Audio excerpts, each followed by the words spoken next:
Soon afterward, Jesus went to a city called Mae E'n, and his disciples, and a great crowd went with him. As he drew near to the gate of the city, behold, a man who had died was being carried out, the only son of his mother, and she was a widow. And a large crowd from the city was with her. And when the Lord saw her, he had compassion on her, and said to her, "Do not weep." And he came and touched the bier, and the bearers stood still. And he said, "Young man, I say to you, arise." And the dead man sat up and began to speak. And he gave him to his mother. Fear seized them all, and they glorified God, saying, "A great prophet has arisen among us, and God has visited his people."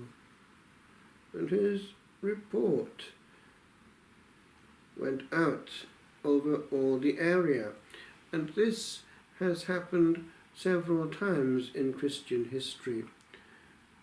Not that the Lord was there physically to do it, but we've had quite a few testimonies of people who have been there and back. I remember being hugely influenced in school days by the journey of Drithelm to the beyond.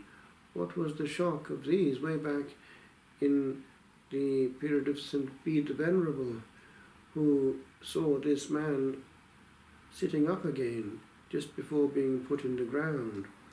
He had been given a second chance, not that he wasn't ready to go, but he was given a choice that he, if he wanted to, could go back and bring more souls with him, which is what he did in his second life, by great austerity and penance to the extreme, until his last breath, when he had far more merits on his hands.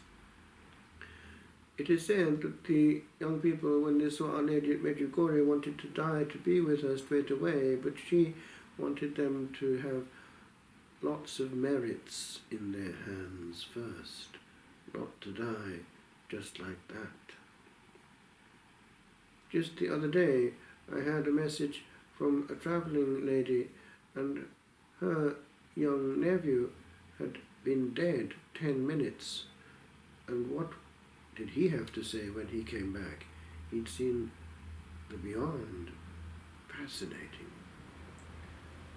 I remember seeing the images in the Chartreuse de Sélignac associated with the call of St. Bruno. This man who was being carried like this to his grave, dead, and sitting up and saying, "Judicatus sum a Deo." I am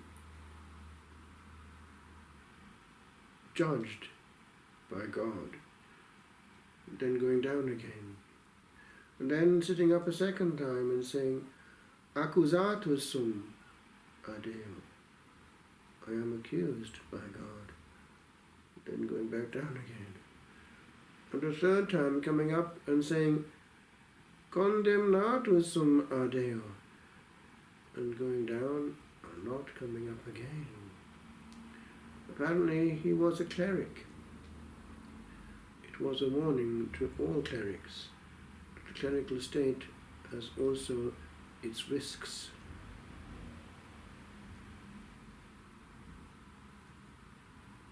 I was moved some years ago by the testimony of the now Reverend Howard Storm. He was not at all prepared to die. He died very quickly in Paris, and he saw the other side.